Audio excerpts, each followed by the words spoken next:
If you've ever lost weight and gained it back, you know just how hard it can be to actually sustain any sort of weight loss regimen.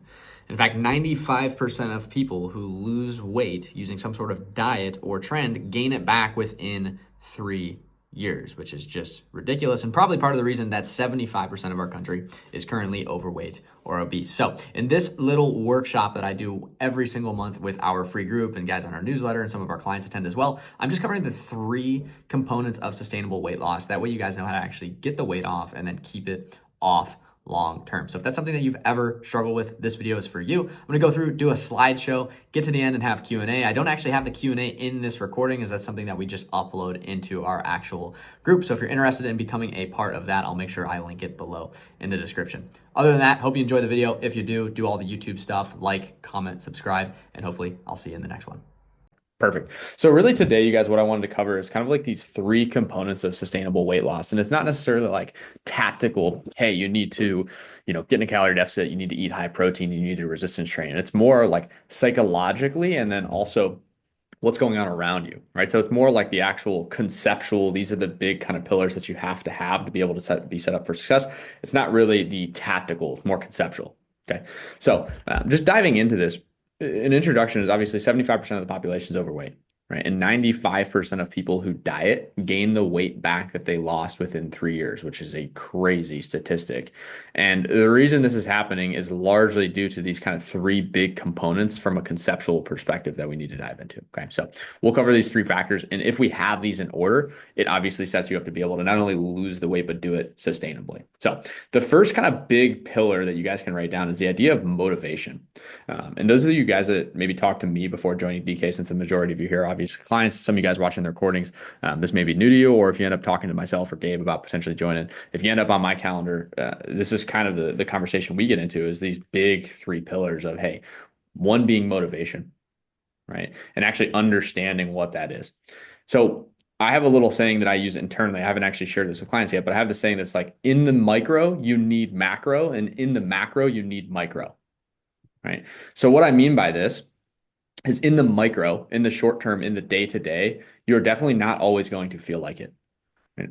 I've come on calls before and said to you guys a million times, most of the time I don't actually feel like working out. So in the micro, in the small day-to-day moments, you need macro motivators. You need long-term big picture motivators. So in the micro, you need macro. But if you're too far into the macro, things that aren't urgent can just continually get pushed to the back burner. So if you're always thinking about, oh, someday down the line, you're never going to do the stuff now. So in the micro, you need the macro, and in the macro, you need the micro, right? And what the micro actually looks like, getting into this, is micro being the easiest, the first one to tackle, is you have short-term pain and short-term pleasure. Right. So how to find micro motivators, right? The immediate day-to-day motivators that get you off your butt and get you going and doing the stuff. It's the short-term pain. So the immediate things that you're trying to avoid. Right? The most extreme example of this is a guy that literally has a heart attack and decides, man, I need to start losing weight. That's the most extreme example. It happened today or yesterday. Or I went to the doctor and he said, man, you're 450 pounds. You're on the brink. You're knocking on mortality's door. Short-term pain. I need to avoid that right now. Short-term pleasure is immediate things that you're trying to obtain. So short-term pain is avoid, short-term pleasure is obtain. Right? So when it comes to pleasure, things that you want to obtain, the way you can think of this, the easiest example that at least comes through our doors, is a guy saying, hey man, my daughter's getting married in 3 months and I want to make sure when I walk down the aisle, my suit fits. I want to wear the suit that I wore for my wedding with my wife, and I want to walk down the aisle in that with my daughter. Super emotional, super short-term pleasure that gets you off your butt in the immediate. But again, this is very micro. These are things that, hey, the risk here is once you're no longer 400 pounds and there's no longer this immediate pain or thing that you're trying to avoid, it's very easy to slip back into old habits. And I've probably even had this conversation with some of you guys. It's like, hey man, I love that you have this short term, like, dude, I gotta get the weight off so I don't have another heart attack. That's awesome. What happens when you're 180 pounds and 25 BMI and you're healthy? What happens? And this is where we move into macro. Okay, this is where we move into macro. So once we've kind of fixed the short term, right? Or we've at least identified them. We got to move into the macro motivators, the long-term ones that on the days where you don't feel like it or you can't seem to identify these, you at least have the long-term, the big picture, big focus, longer term motivators. Okay. So it's the same thing. It's just on a longer time horizon, long-term pain. That's the things that you are trying to avoid 5, 10, 20 years from now. This is the guy that comes in and says, hey man, I know I'm only like 225 right now. And like realistically, like I'm probably not going to have a heart attack tomorrow. Realistically, still possible, still at higher risk than I would be if I was 180 pounds. But just playing statistics, you're probably not going to have a heart attack tomorrow. But I know if 5, 10, 20 years from now, nothing changes, I'm definitely setting myself up for a bad situation. Yeah, mine's like the skiing thing. Like normally Yep. it's no problem, but like I mean my kids are 5 and 7. If I keep gaining weight and not getting in shape, like I'm only gonna be watching. And they love it, right? Like this Mhm. is the opportunity to like bond and be with them up on the mountain is huge. And like I'm at this like tipping point where like, am I gonna just stay out? I can't stay out of shape the rest of my life and do this. Like I gotta make the long-term commitment, you know? Yeah, 100%, right? And it's looking at that macro, right? Because in these situations where a lot of guys, it's the micro because it's shorter term, it gets fixed faster, obviously, just by definition. Right? It's kind of a no-brainer. And so you find yourself in the spot where it's like, well, let's get your butt off the couch. This is a conversation that we like to have with guys, and it mostly comes up longer down once they've already like lost the weight, and they're like, well, what's my motivator now? Like I'm not gonna die probably. Ultimately, we don't know, but I've done everything to stack the chips in my favor. I fit into this suit. I kind of have all the immediate. It's like what's the thing keeping you on the wagon now? Right. And that's where you say, hey, well, what could happen 5, 10, 20 years from now if you stopped and got lazy again, right? And you fell out of discipline. And there's also the long-term pleasure, right? The macro motivator of long-term pleasure, which is, hey, the things that you're trying to obtain 5, 10, 20 years from now. This is the guy who's, say, maybe 45, 50 years old. He's starting to think about, hey, man, 65 is coming around. Retirement's going to be here soon. I just had my first grandkid, or I'm about to have my first grandkid. And man, that kid, I want to be able to run around with him. I want to be able to play golf with my kid. I want to be able to do these things long term. And the best recipe for success on this kind of motivation pillar, as one of the three, is identifying all four.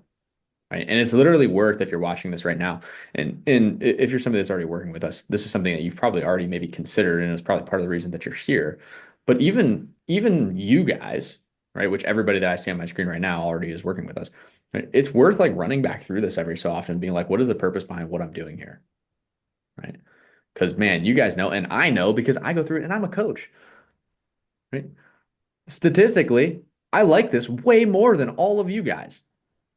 And even I still sometimes I'm like, man, it'd be nice to just maybe work for an extra hour and a half tonight. Man, it'd be nice to just kind of sit on the couch with my wife for an hour and a half tonight.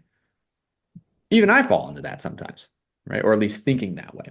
And so this is always a good exercise to run through, even if you already feel like, oh, well, I already know this, right? Literally sit down and write it out. And you can take a screenshot of this. Obviously, we'll upload the recording too. Okay. Best recipe for success is identifying all four. Okay. And the big kahuna motivator, this is kind of like the big, hey, I'm going to challenge you really hard here, is do you love God enough to offer your body to him as a living sacrifice and an act of worship? When all else fails, this should be the posture of your heart towards your health. This is the, hey man, I sat down, tried to find those four. I'm still not really feeling like it. Okay. Here's your fallback. Here's your big kahuna motivator that as a believer should actually probably be the main motivator. Right? And it's unfortunate that kind of falls into the category of, hey man, worst case scenario, think about this. Because again, reality should probably be actually the number one reason you're doing it.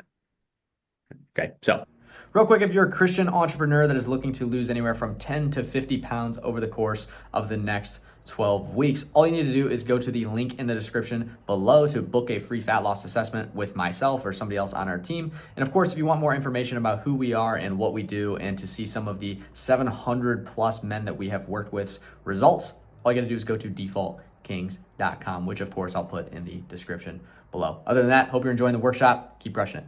that's motivation. Now, moving on to knowledge. So we have motivation as one, knowledge is two.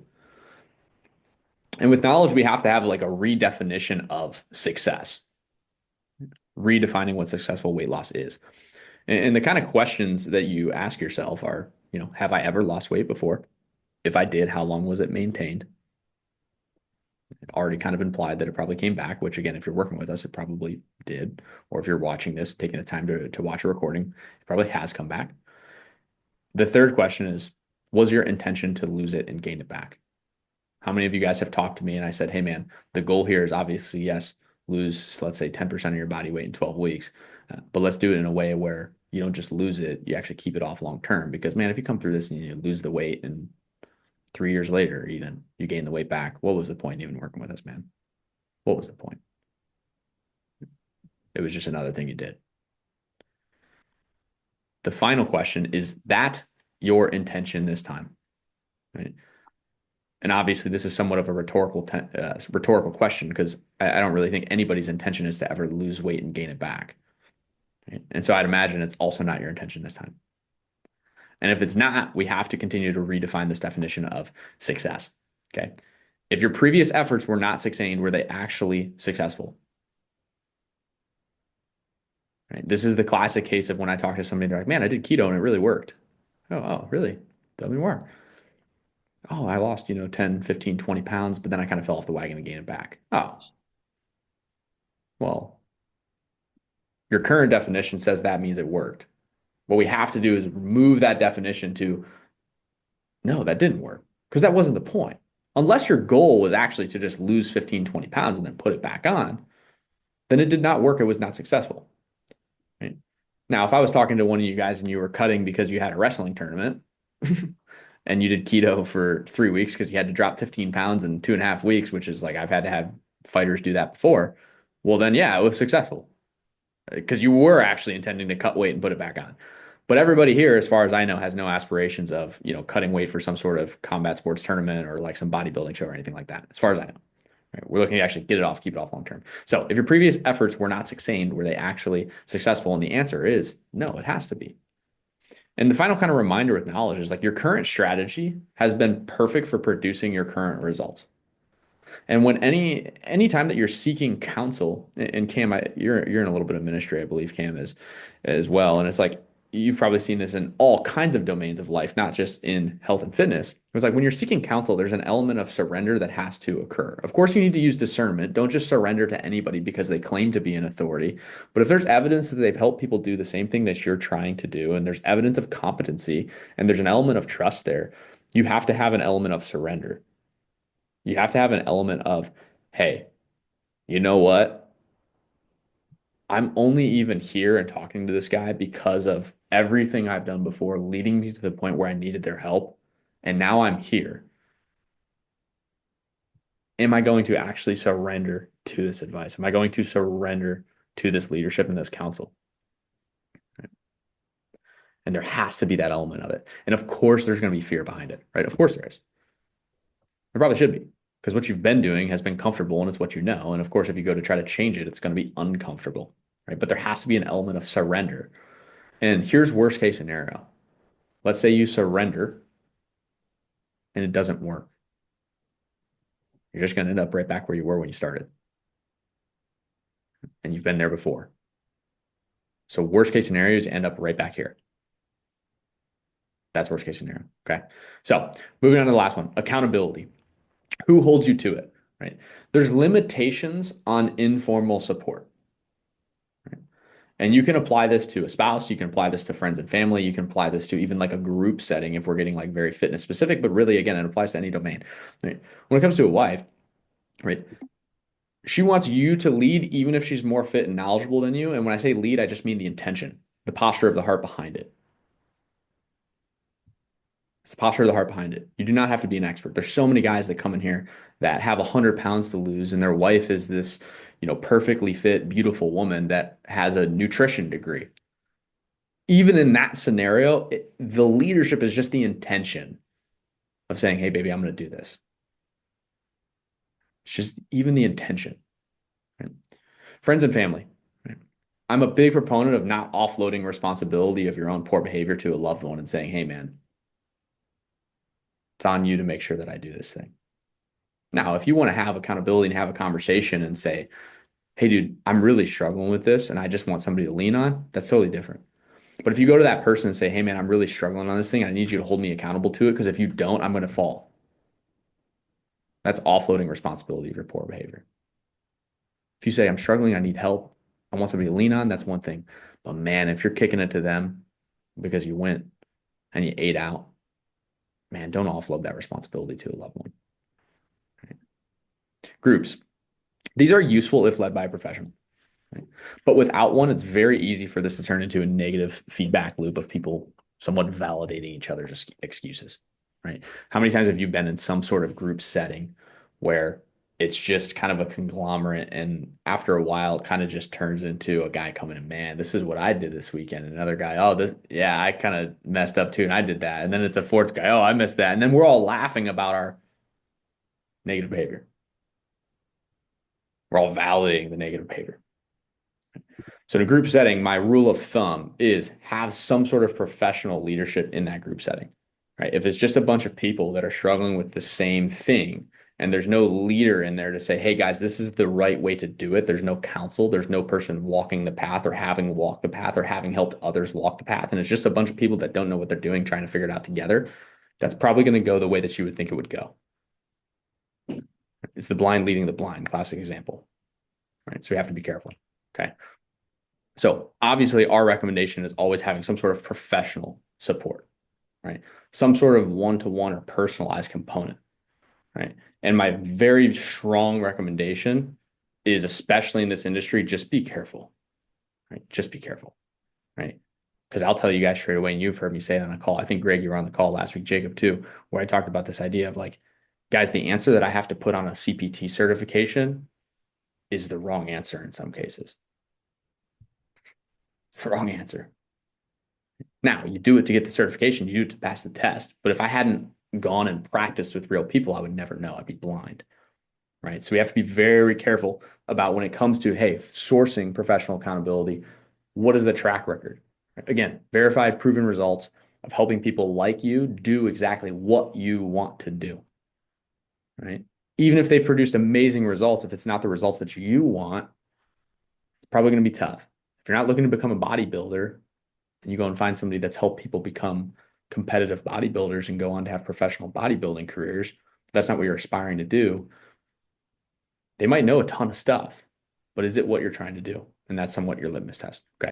That is a wrap for the actual workshop recording. Now, if you're somebody that's, again, interested in actually being a part of the group where we do these and getting access to that Zoom link every single month, then I will put the link to join in the description below. And of course, if you're interested in actually working with me and my company directly to lose anywhere from 10 to 50 pounds over the course of 12 weeks and actually learn how to keep it off long-term, the same way we have done for over 700 plus men at this point, all you got to do is actually go to our website, defaultkings.com, and just book a free fat loss assessment, and somebody on our team will be there to help you. And of course, I'll put a link in the description for you to go and check that out as well. Other than that, hope you guys enjoyed the video. If you did, leave the like, the comment, the subscribe, all the YouTube stuff. Send it to a friend who could use the help.